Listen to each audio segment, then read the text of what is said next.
소중한 나.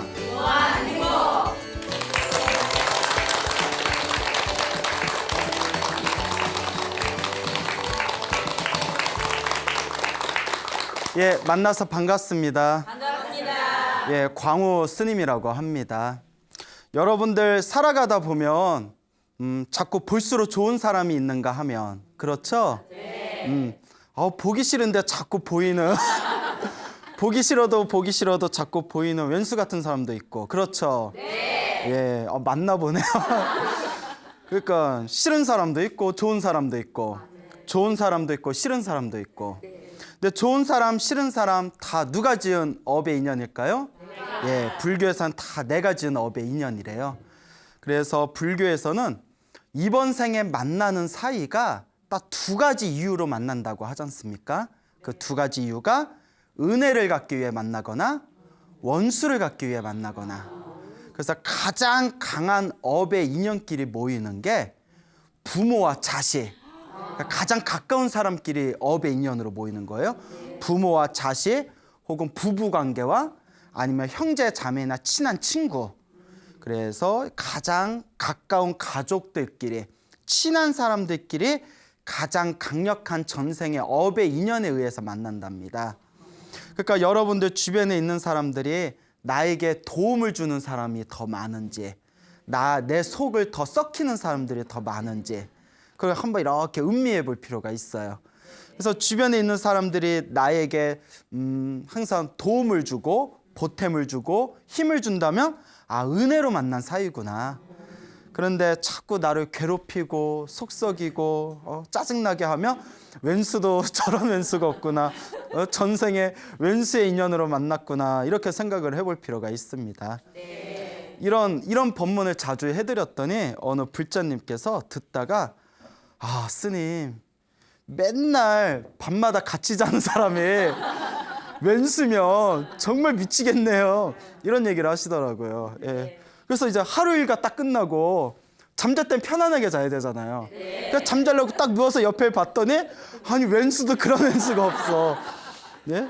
너무 속이 상하다. 이제 이런 얘기를 하고 부모 마음에 가장 못을 받는 게 자식이지 않습니까? 그래서 가끔 이렇게 절에서 상담을 할 때 가장 힘들고 괴로운 그런 상담을 받는 분들의 이야기 중에 하나가 자식 문제 때문에 다른 건 다 어떻게 참겠는데 자식 속썩이고 자식이 이제 문제 일으키는 게 너무 힘들다고 또 이런 상담을 간혹 받을 때가 있습니다. 그러면 그분들이 이제 답답해서 저한테 상담을 하겠지만 저는 제가 드릴 말이 없더라고요. 예. 첫째는 뭐 결혼을 해봤어요. 뭐 애를 낳아봤어야. 애를 낳아봤어야 애를 어떻게 키워라 말씀을 드리겠는데 아직도 저는 제가 스스로 애 같은데 뭐 어떻게 드릴 말씀이 없고 그래서 이제 전생 이야기 해드리면서 다 내 업 따라 만난 거니까 업의 인연 따라 만난 거니까 빚 갚는다 생각하시고 이번 생에 기도를 좀 많이 하셔라. 이렇게 신신당부를 드립니다. 그리고 불자님들한테 제가 꼭 당부드리고 싶은 게 이번 생에 우리가 닦는다는 표현을 쓰지 않습니까? 네. 우리가 닦아 나갈 때 이 두 가지를 닦아야 된다. 우리가 닦는다는 표현을 쓸 때 첫째는 업장소멸. 뭐라고요? 업장소멸. 과거 전생에서부터 이번 생에 이르기까지 내가 지은 업보를 다 닦아야 된다는 거예요. 내가 지은 업보, 내가 지은 업장을 소멸할 수 있어야 된다. 그러니까 업장 소멸하려면 결국 무엇을 많이 해야 돼요? 기도를 많이 해야 되죠. 그리고 기도를 한 깨끗해진 내 마음자리에다 복을 많이 심어야 됩니다. 무엇을 많이 심어야 된다? 복이 있어야 뭘 해든 일이 잘 풀려요. 여러분 살다 보면 뭐 딱히 노력하지 않았는데도 일이 잘 풀릴 때 있죠. 그때 복이 있을 때예요. 근데 정말 열심히 노력했는데도 되게 일이 안 될 때가 있죠. 그때 복이 없을 때예요. 여하튼 이제 중요한 게 이 복이라는 게 굉장히 중요합니다. 그러니까 기도를 많이 해서 업장 소멸을 해야 되고 그리고 복을 많이 지어야 된다. 그래서 업장이 소멸되고 복을 많이 지으신 분들은 항상 좋은 일들이 생깁니다. 근데 내가 전생에 지은 업보가 강하고 내가 지어놓은 복이 부족하면 안 좋은 인연들을 만나게 돼요. 내가 전생에 내가 뿌려놓은 안 좋은 악연에 의해서 좋지 못한 악연들을 만나게 되는데 복을 많이 지은 사람은 악연을 만나도 좀 수월하게 넘어갈 수가 있답니다. 예, 그 지어놓은 복이 많으면 나쁜 그런 악연을 만나도 그런 업장을 부딪히더라도 조금 수월하게 넘어갈 수 있지만 악연을 만났는데 복까지 없으면 어떻게 될까요? 예, 뭐 더 이상 무슨 말을 하겠어요? 예, 더 이상 무슨 말을 하겠습니까? 그냥 그래서 우리 불교에서는 항상 복을 많이 짓고 기도를 많이 해서 업장소멸을 하고 좋은 인연을 많이 맺어라. 예, 이렇게 누누하게 강조를 하고 있습니다. 일타 스님이라고 해인사 지조감에 거의 한 10몇 년 전에 세상을 떠나신 해인사 지조감의 일타 큰 스님이라고 계셨습니다. 제가 일타 스님 책을 좀 즐겨봐요. 일타 스님께서 젊었을 적에 기도 공덕도 많이 지으셨고 또 인과 응보에 대한 재미난 이야기들을 많이 이렇게 불자들에게 들려주셨기 때문에 일타 스님 이렇게 글들을 보다 보면 굉장히 마음에 느껴지는 바가 많습니다. 근데 이제 일타 스님께서 1970년대 좀 젊었을 적에 태백산이라고 아시죠? 네. 태백산 도소람에서 혼자 이렇게 수행하고 계셨을 때 산에서 몇 년 동안 홀로 수행을 하셨을 때 직접 목격하신 체험담이라고 합니다. 거기 일타 스님께서 계시던 암자 그 밑에 이렇게 마을이 있었나 봐요. 마을이 있었는데 거기에 어느 가정집에 아이가 하나 태어났는데 아이가 지독하게 못생겼대요. 예? 왜 웃어요? 아, 못생겼다는데 왜 웃어요? 예.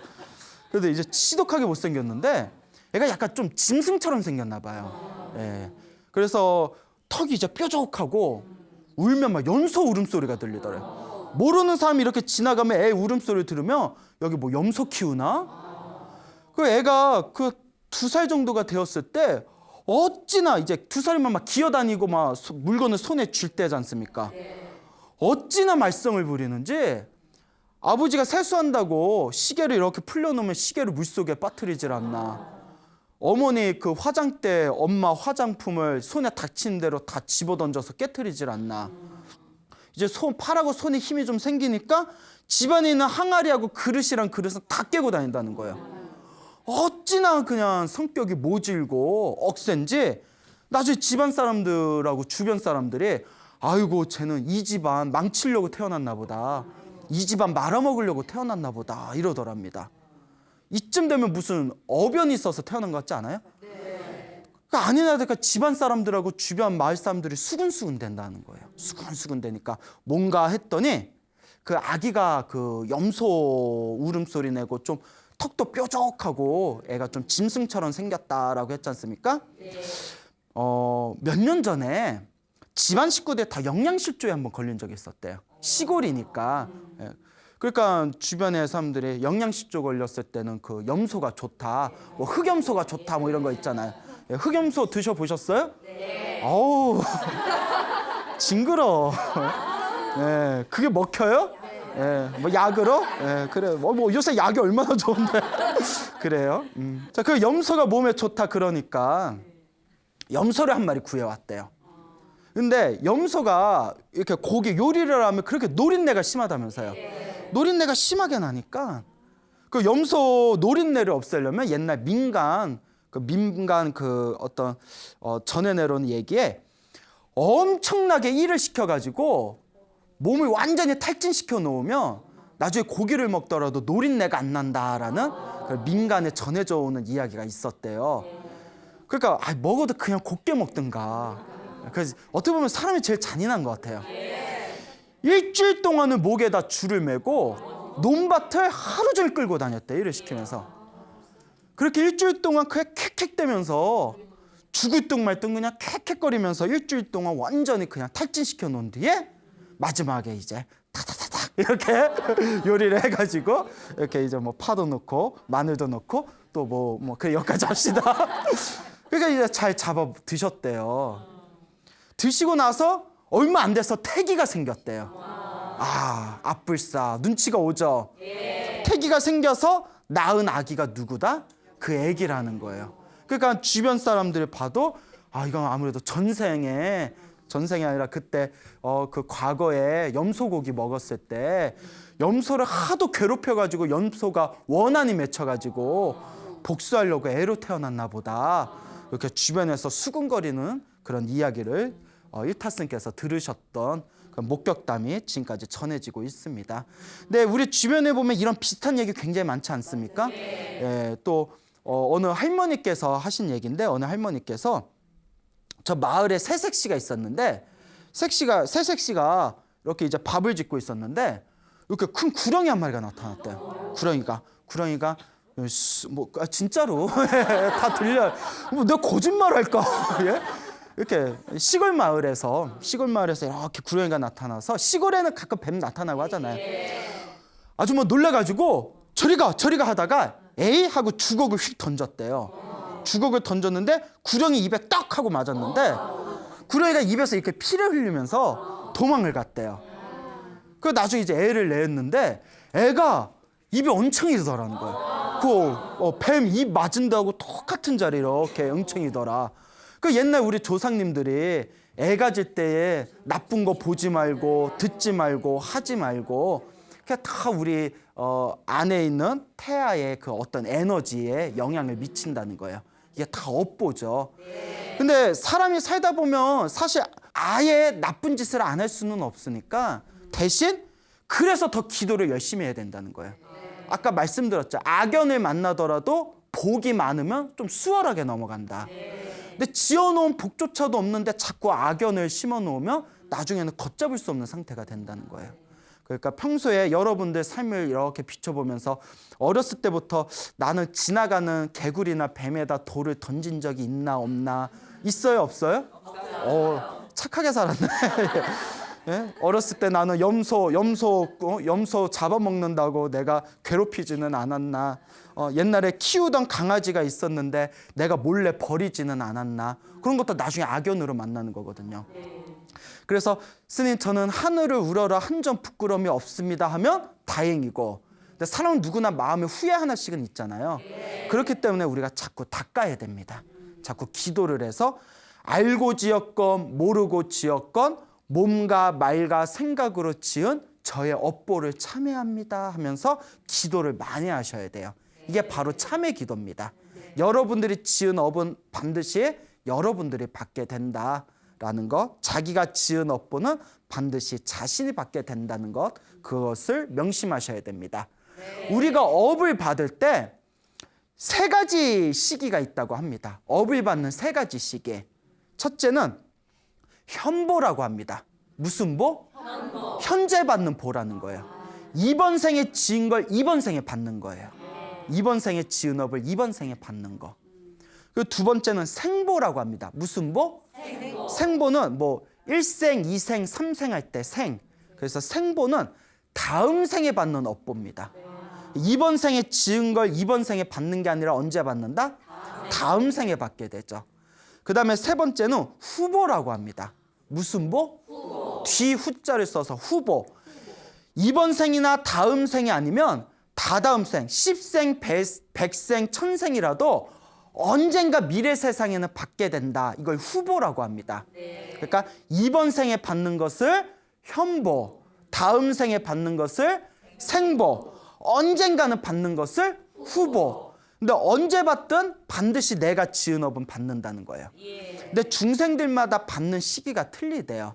각자 지은 업보라든가 각자가 자기가 지은 업보에 의해서 살아가는 그런 어떤 형태의 모습을 봤을 때 이번 생에 받는 경우도 있고 다음 생에 받는 경우도 있고 혹은 다다다다음 생에 받는 경우도 있고, 하지만 언젠가는 받는다라는 입장에서 봤을 때 예전에 어느 중국에 사냥꾼이 한 명 있었답니다. 이건 이제 현재 받는 현보에 이제 그 관한 이야기인데요. 이 사냥꾼이 이제 사냥을 나가서 이제 활을 쏘며 평생 동안 이제 활쏘기 사냥꾼이었다 보니까 항상 백발백중이었대요. 그래서 이렇게 활을 쏘고 다녔는데 이 사냥꾼이 평생을 사냥을 하면서 살아오다가 어느 날은 이제 집에서 좀 쉬고 있었답니다. 이렇게 집에 쉬고 있을 때 스님이 탁발을 이렇게 지나가시는 거예요.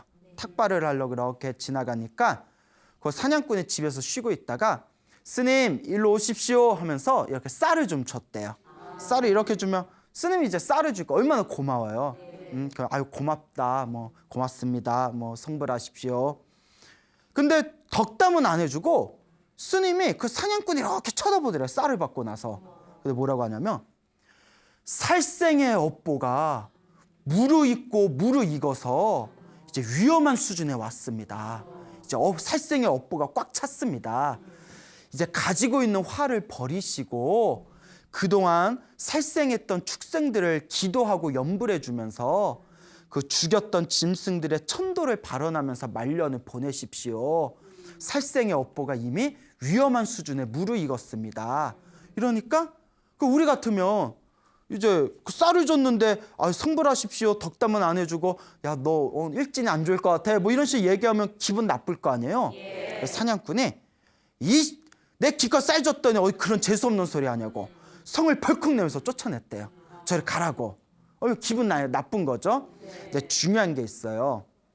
어떤 사람은 이렇게 이야기를 해주면 딱 알아듣는 사람이 있고 어떤 사람은 아무리 좋은 얘기, 충고의 얘기를 해줘도 니나 잘해 뭐 이러면서 니나 잘해 니나 닌 별거냐 뭐 이러면서 전혀 안 듣는 사람들이 있어요. 주변에 그런 사람 많죠. 찔리죠. 그래요? 그러니까 이런 얘기를 해줄 때 딱 알아듣는 것도 전생의 복이에요. 전생에 복이 있어야 딱 들어도 알아듣거든요. 그러니까 이 사냥꾼은 전생에 복이 없었나 봐요. 그 스님이 나타나서 그렇게 충고를 해줬는데도 알아듣질 못하고, 그래서 이제 며칠 후에 어느 날 또 이제 산에 가서 이제 사냥을 하는데 그날따라 사냥감이 보이질 않는 거예요. 흔하던 토끼 한 마리 안 보이더래요. 그래서 거의 이제 저녁에 해가 떨어질 때쯤 돼서 에이 오늘은 공쳤다, 뭐 이런 날이 있냐 하고 이제 활을 들고 터벅터벅 집으로 내려가고 있었답니다. 그 집으로 내려가는 그 산길에 멀리서 사슴 한 마리가 보이더래요. 어린 사슴 한 마리가 보여서 이게 웬 떡이냐, 오늘 빈손으로 집에 갔나 했더니 아이고 이게 웬 떡이냐 해가지고 이제 활을 딱 꺼내서 화살을 딱 쐈어요. 화살이 꽥 하고 그 어린 사슴의 가슴을 딱 관통했는데 사슴이 꽥 소리를 내면서 쓰러지는데 사람 비명소리가 들리는 거예요. 놀래가지고 분명히 자기가 사슴을 쐈는데 왜 사람 비명소리가 나지 해서 떨리는 그 가슴을 이렇게 진정시켜서 가까이 갔더니 자기 아들이 이제 아버지가 해가 질 때쯤 아버지가 내려올 때가 됐으니까 아버지 마중 나간다고 산에 올라오는 길이었던 거예요. 그게 사냥꾼은 아들이 무엇으로 보였다? 사슴으로. 눈이 씌인 거예요. 눈에 마장이 씌어가지고. 이게 바로 그때 스님이 탁발하면서 했던 소리가 들리는 거예요. 살생의 업보가 무르익어서 이제 위험한 수준에 이르렀습니다.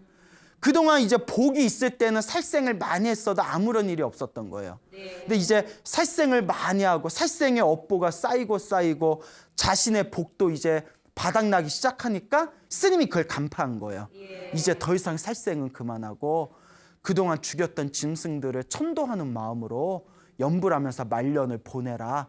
그 말을 무시하고 에이 그런 게 어딨어. 그리고 그 집에 돌아오는 길에 멀쩡하던 눈에 아들이 무엇으로 보여서?